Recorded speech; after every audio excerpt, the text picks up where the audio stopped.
So now let's go to the last one, which is a group. So a group is actually not based on hierarchy. It is not based on profile also. It is just like you adding multiple users into a group.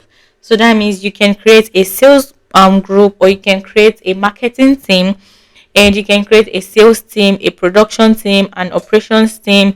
So all you need to do is you go to users, and when you go to the users, you can see all of the users, like I said. And if you go to groups, you can see all of the groups that you have created, and you can even create new group. So for example, if we have a sales team, we can just name this sales team, and you can enter the description for your sales team. And when you click on next, this is going to allow you to be able to add your users to your sales team. So since I'm the only one, I'm just going to add myself, and when you're done, you click on save, and my sales team has been added. So you can create various teams like the production team, and just add in the users that you have in each team. It is also possible that someone can belong to the different group. So if you have someone in the sales team, it is also possible that they are in the production team. You can also add them to whichever team whichever group you want to add them to. So that is possible. So if you have multiple users, you can add them to your team, or the sales team, or whatever you want to use. So that is for users, for roles, and for profile, and for group. So the summary of this is that users answers the question of who is this person? Who is this person we are bringing in? The new user we are bringing in into our CRM. While the role of the role answers what can they see. If we are creating a role, we are saying that what can they see and what can they not see. And if we are creating a profile, it answers the question of what can they do in our CRM. And if we're creating a group, we are answering the question of who are they working with? Are they working with the sales team? Are they working with the production team? Or are they working with the operations team?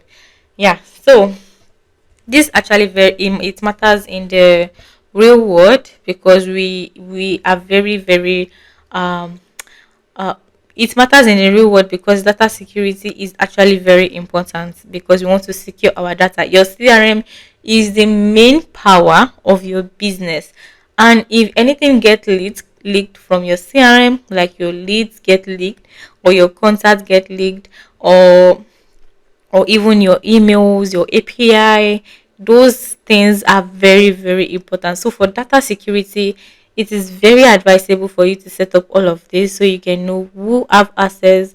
Maybe only trusted individual have access in your to important things in your Zoho CRM. So that is for that. And once you understand this 4 P's, it is very easy for you to control your CRM environment properly, and to make sure that everyone have the right access and responsibility. If you're a small business owner and your team are currently using Zoho CRM and it is feeling overwhelming for them, or they do not know how to use Zoho CRM and they are trying their possible best ways to use it, but it is currently not working, we offer team training for your team, and we can be able to fix team training at your own convenience, to be able to train your team on how to use Zoho CRM.